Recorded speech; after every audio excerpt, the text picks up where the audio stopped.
स्वागत है हमारे यूट्यूब चैनल पर। लाइक एंड सब्सक्राइब जरूर करें। कैलाशपुर नामक गांव में संजीत नाम का एक आदमी रहता था। संजीत अपनी पत्नी लता और बेटे अर्जुन के साथ रहता था। संजीत बहुत मुश्किल से अपना घर चला पाता था। उसके पास जमीन भी नहीं थी जिस पर वो खेती कर सके, ना ही उसके पास कोई दुकान था जिसके सहारे वो अपना घर चला सके। अर्जुन बेटा भी धीरे धीरे बड़ा हो रहा है। मेरे पास तो जरा भी जमा पूंजी नहीं है। पता नहीं कहां से पढ़ाऊंगा उसे। हे भगवान, कोई रास्ता दिखाए। गांव में आसपास अगर किसी के घर की साफ सफाई करनी होती थी वो संजीत कर दिया करता था, या किसी के खेत पर ज्यादा घास हो जाए तो वहां भी जाकर वो घास की सफाई कर दिया करता था, जिससे कभी कभी उसकी कमाई हो जाया करती थी। मगर ये रोज का नहीं था। कभी उसे काम मिलता था तो कभी नहीं। कोई एक पक्का काम मिल ही नहीं रहा है जिससे अच्छी कमाई हो पाए। संजीत कोई पक्के काम की खोज में लग जाता है।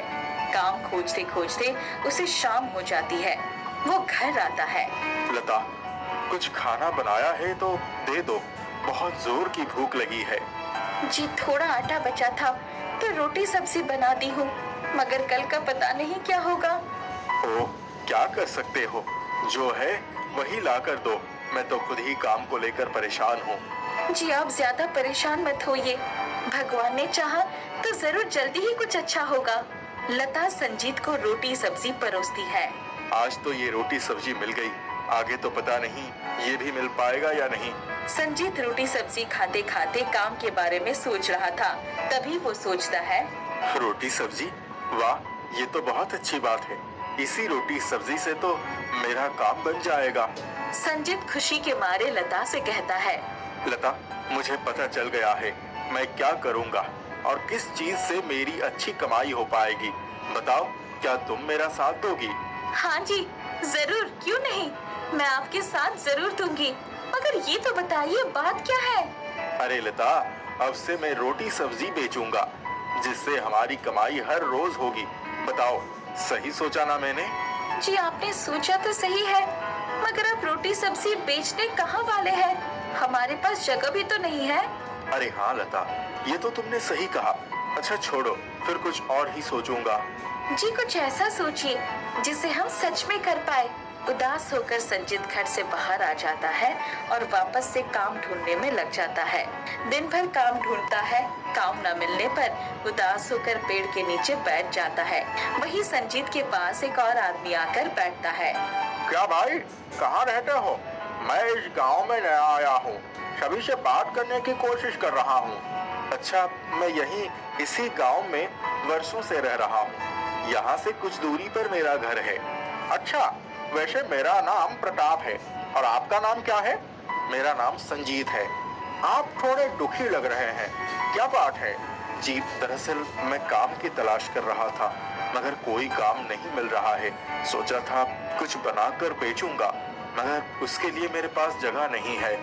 जगह नहीं मतलब मेरा घर बहुत ही छोटा है और मेरे पास इतने पैसे नहीं है कि मैं एक नया जगह ले सकूं। अच्छा, ऐसी बात है। अगर आप चाहें तो मैं आपकी मदद कर सकता हूँ। मेरे पास इस गांव में बहुत जमीन खाली है, आप चाहें तो उसका इस्तेमाल कर सकते हैं। क्या सच में? हाँ, और जब कमाई अच्छी होने लगे तो तब आप कुछ पैसे मुझे भी दे दीजिएगा। जी, आपका बहुत बहुत शुक्रिया। प्रताप अपनी जमीन संजीत को दिखा देता है और संजीत वहाँ रोटी सब्जी बनाकर बेचने लगता है। कभी कभी जब ज्यादा काम रहता था तो लता भी संजीत की मदद कर दिया करती थी। संजीत की रोटी सब्जी सभी लोगों को पसंद आने लगती है और धीरे धीरे उसकी रोटी सब्जी खाने के लिए बहुत भीड़ लगने लगती है। संजीत पैसे कमाना शुरू कर देता है और आज तक जितने रुपए भी उसने कर्ज लिया था उन्हें चुकाने में लग जाता है। क्या बात है संजीत, क्या हाल है? जी सब बढ़िया है। ये लीजिए कुछ रुपए, आप रख लीजिए। आपकी वजह से आज मैं पैसे कमा पा रहा हूँ। संजीत प्रताप को हर महीने पैसे देने लगता है। एक दिन प्रताप पैसे लेते हुए कहता है, संजीत, तुम तो बहुत मन लगाकर काम करते हो। मैं एक काम करता हूँ, अब ये जमीन तुम्हारे नाम ही कर देता हूँ। तुम बस मुझे थोड़े थोड़े पैसे देते रहना। जितना बन पड़ेगा उतना। ये आप क्या कह रहे हैं? आप मेरे नाम ये जमीन करना चाहते हैं? हाँ, मैंने सोच लिया है। प्रताप वो जमीन संजीत के नाम पर कर देता है। इस बात से संजीत बहुत खुश होता है। कुछ दिन बीत जाते हैं और तभी अचानक जहां संजीत रोटी सब्जी बेच रहा था वहां पुलिस आ जाती है। कौन है? कौन है इस जमीन का मालिक? जी, अभी तो मैं ही हूँ मगर। अच्छा, तुम हो? चलो जेल की हवा खिलाता हूँ। क्यों साहब, क्या हुआ? सब करके पूछ रहे हो क्या हुआ साहब? साहब, मैंने क्या किया है? मैंने खबर ली है इस जमीन के मालिक ने एक आदमी को डरा धमकाकर और उसके साथ मार पीट करके ये जमीन अपने नाम करवाई है। मगर साहब, मैंने ऐसा कुछ भी नहीं किया है। दरअसल इस जमीन के मालिक तो प्रताप जी हैं। अभी हाल ही में उन्होंने अपनी जमीन मेरे नाम की है। अच्छा, लेकर चलो प्रताप के पास। संजीत पुलिस को प्रताप के पास लेकर आता है। क्यों जी, ये जमीन तुम्हारे नाम पर थी और तुमने कुछ दिनों पहले ही इसे जमीन बेच दिया है। नहीं साहब, ये क्या बोल रहे हैं? मैं तो इसे जानता भी नहीं हूँ। क्यों भाई, क्या नाम है तुम्हारा और मुझ पर झूठा इल्जाम क्यों लगा रहे हो? अरे, आपने ही तो मुझे रोटी सब्जी बनाने के लिए जमीन दी थी। इसके बाद वो जमीन भी मेरे नाम कर दी थी। ये क्या बोले जा रहे हो? मैं नहीं जानता तुम्हें। अच्छी कहानी बना लेते हो। अब चलो, जेल की हवा खिलाता हूँ। पुलिस संजीत को पकड़ लेती है। साहब, मैं सच कह रहा हूँ, मैंने कुछ भी नहीं किया है। सभी अपराधी यही कहते हैं। साहब, एक बार मुझे अपनी पत्नी और बच्चे से मिलने दे दीजिए। ठीक है, 5 मिनट का समय दे रहा हूँ। संजीत घर आता है और लता को सारी बात बताता है। ये तो बहुत बुरा किया उन्होंने। अब हम क्या करेंगे आपके बिना? लता, जब तक मैं वापस नहीं आ जाता तुम्हें ही घर संभालना होगा। और हाँ, अर्जुन का ख्याल भी अच्छे से रखना। एक काम करो, तुम अर्जुन को लेकर अपने मायके चली जाओ। नहीं, ये आपके साथ गलत हुआ है। मैं चुप नहीं बैठूंगी। अब कोई फायदा नहीं लता, कुछ सालों बाद मैं जेल से छूट कर आऊंगा तुम्हें लेने। लता जोर जोर से रोने लगती है और पुलिस संजीत को अपने साथ लेकर चली जाती है। 3 साल बाद संजीत जेल से बाहर आता है और वापस अपनी पत्नी और बच्चे के पास जाता है। लता, तुम ठीक तो हो ना? और अर्जुन कैसा है? आप आ गए। पता है, अर्जुन हर रोज आपके बारे में पूछा करता था। बहाने दे देकर मैं थक गई थी। अब बहाने देने की कोई आवश्यकता नहीं है। चलो वापस घर चलो। संजीत लता और अर्जुन को साथ लेकर वापस घर आ जाता है। अब आता हूँ प्रताप जी से बात करके, आखिर उन्होंने मेरे साथ ऐसा क्यों किया। संजीत प्रताप के घर आता है तो देखता है उसके घर पर ताला लटका हुआ था।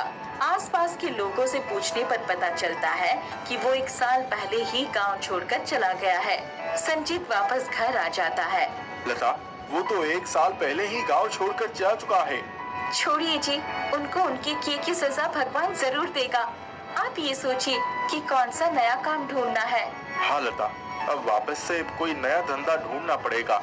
वैसे जेल में काम करके मैंने कुछ रुपए कमाए हैं। ये लो, तब तक मैं कोई नया काम खोजता हूँ। संजीत के जेल से आने के बाद उसका दोस्त भोला उससे मिलने आता है।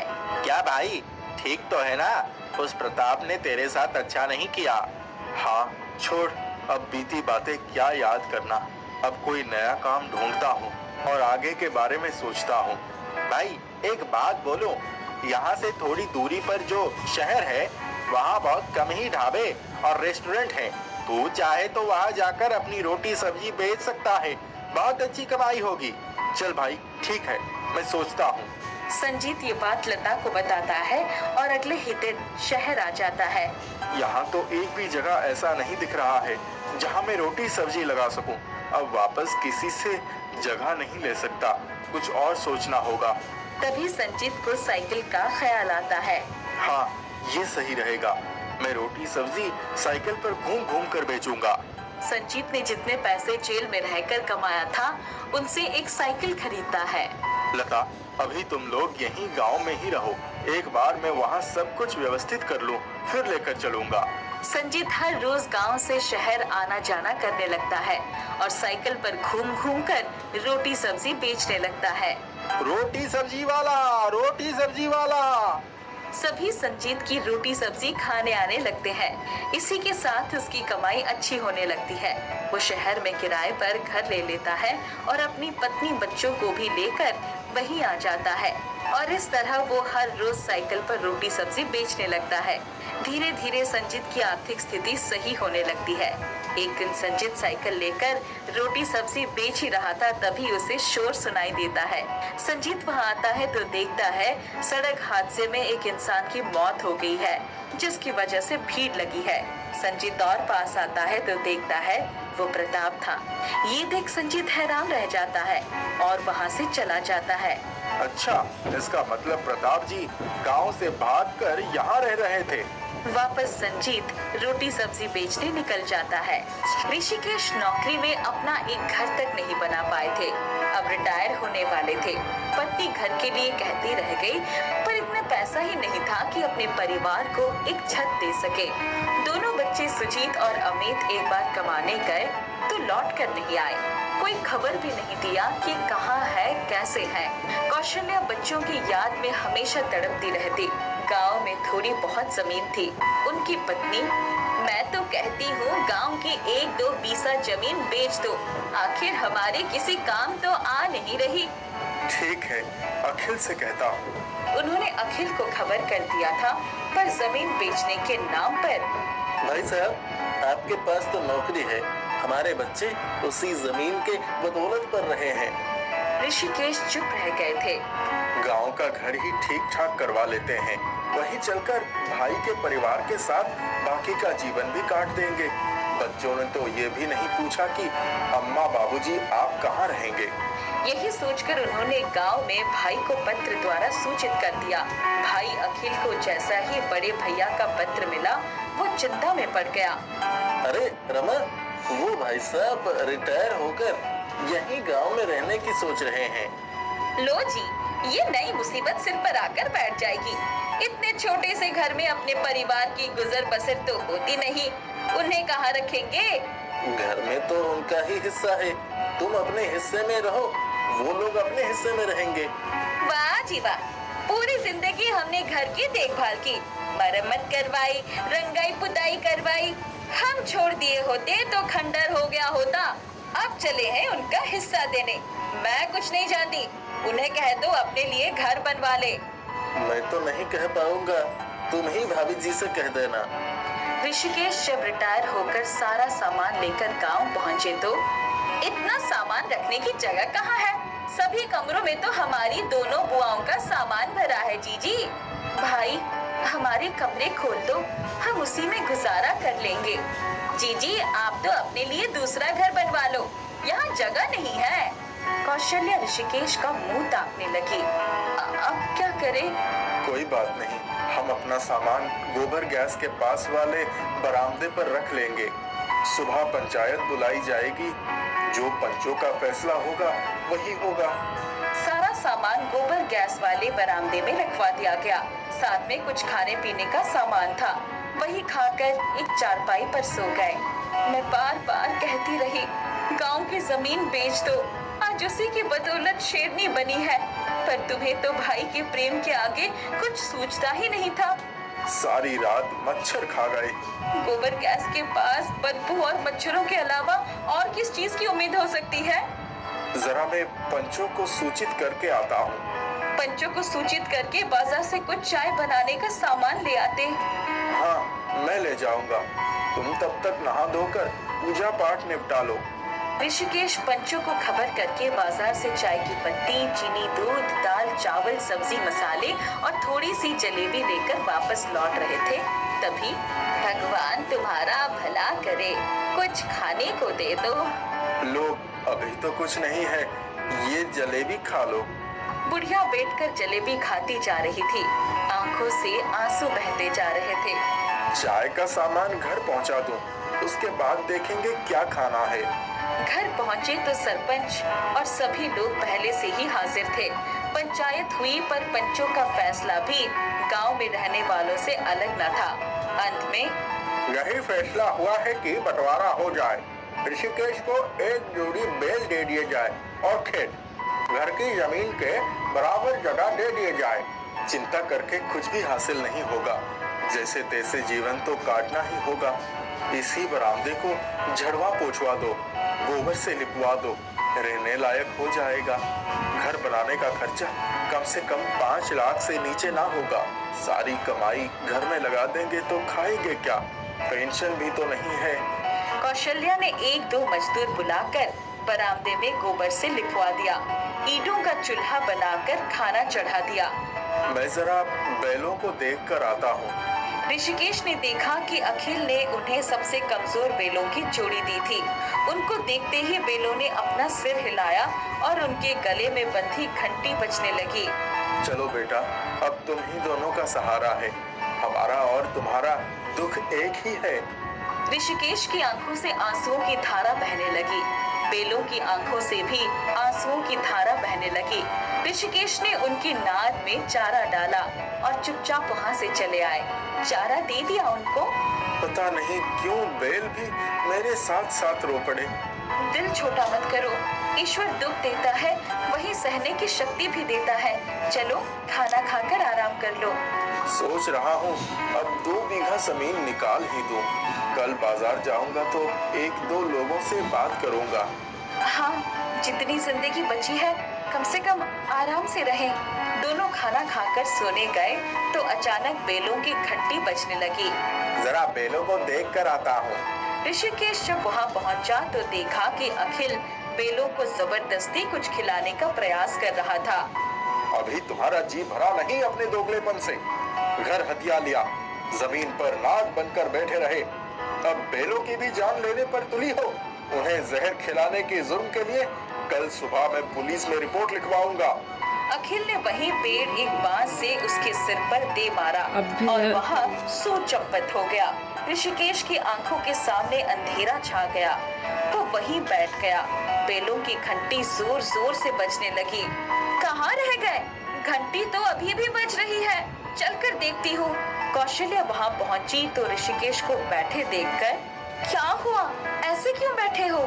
कौशल्या, ये लोग यहाँ रहने नहीं देंगे। कल चलकर बाजार में ही कहीं जगह देखता हूँ।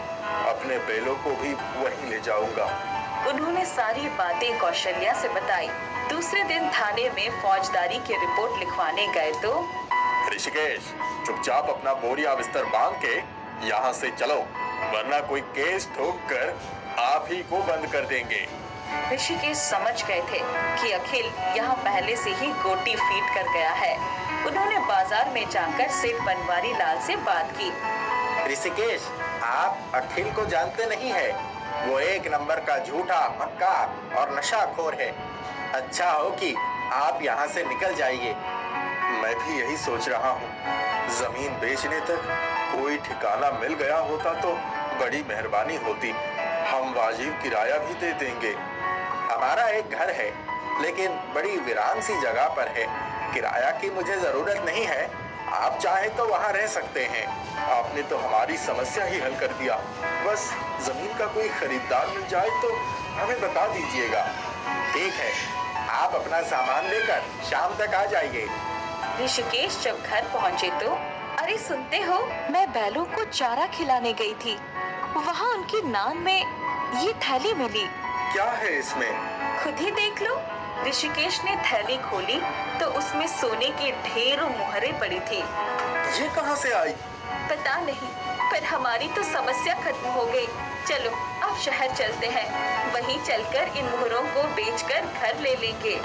लेकिन जब तक हमारी जमीन बिक नहीं जाती, हमें यहीं रहना होगा, वरना जमीन भी हाथ से निकल जाएगी। हाँ, ये बात तो सही है। दोनों ने सामान बांधा और एक बैलगाड़ी बुलाकर उस पर लाद दिया। तुम सेठ बनवारी से पूछकर उनके बताए घर पर ही सामान उतार दो। हम अपने बैलों के साथ आ जाते हैं। बैलगाड़ी जाने के बाद दोनों बैलों को खोले गए तो इन्हें थोड़ा चारा पानी खिला देता हूँ। धूप बहुत है, बेचारे कमजोर भी हैं। इन्हें थोड़ी ताकत आ जाएगी। ऋषिकेश जैसे ही नांद में चारा डालने गए, कौशल्या, ये देखो, वैसे ही थैली एक और पड़ी है। कौशल्या लपक कर आई तो देखो इसमें क्या है। कौशल्या ने थैली निकाल लिया और ऋषिकेश के नांद में चारा डाल दिया। बैल मस्ती से खाने लगे। इसमें भी मोहरें ही है, ये बेल ही जादुई है। उनकी आंखों से उस दिन आंसू बहना और फिर ये मोहरें। चलो इन मोहरों को संभाल कर रखो। वो लोग अपने घर में चले गए। बैलों के लिए एक बरतोल थी, उसी में बांध दिया। वो बेचारे भी थक कर सो गए। घर तो अच्छा है जी। हाँ, कुछ ही दिनों की बात है। बैलों की नान से रोज एक मोहरों की थैली मिलने लगी। 1 महीना बीत गया था। कुछ ही दिनों में उन्हें जमीन का खरीदार भी मिल गया। उसने बड़े अच्छे दामों में उनकी पूरी जमीन का पैसा दे दिया। कौशल्या, हमें शहर जाने की क्या जरूरत है? हम इस गांव में रहकर अपना घर बनवाते हैं। हाँ, तुम ठीक कह रहे हो। ऋषिकेश सेठ बनवारी लाल से वो घर और उसके आसपास की पूरी जमीन खरीदकर उस पर बहुत बड़ी कोठी बनवाई और कुछ दुकानें बनवा ली। बैल अब पूरी तरह स्वस्थ हो गए थे। गृह प्रवेश किया तो अखिल को नहीं बुलाया। उसके सीने पर तो वैसे ही सांप लौट रहा था। एक दिन जब ऋषिकेश बैलों को चारा डालने गए तो मालिक, अब तो सारे कष्ट मिट गए। आप खुश है ना? हाँ, बहुत। लेकिन ये सब तुम्हारी बदौलत ही हो पाया है। मालिक, हम दोनों आपके बच्चों की तरह ही हैं। पहले तो हमें बहुत मार पड़ती थी, खाने को भी नहीं मिलता था। आपने खुद हमारी देखभाल करके हमें इतना प्यार दिया। हम आपकी बदौलत में अपनी जान भी दे दें तो हमें कोई दुख नहीं होगा। कमल और कौशल्या फूट फूट कर रो पड़े और बैलों के सिर पर हाथ फेरने लगे।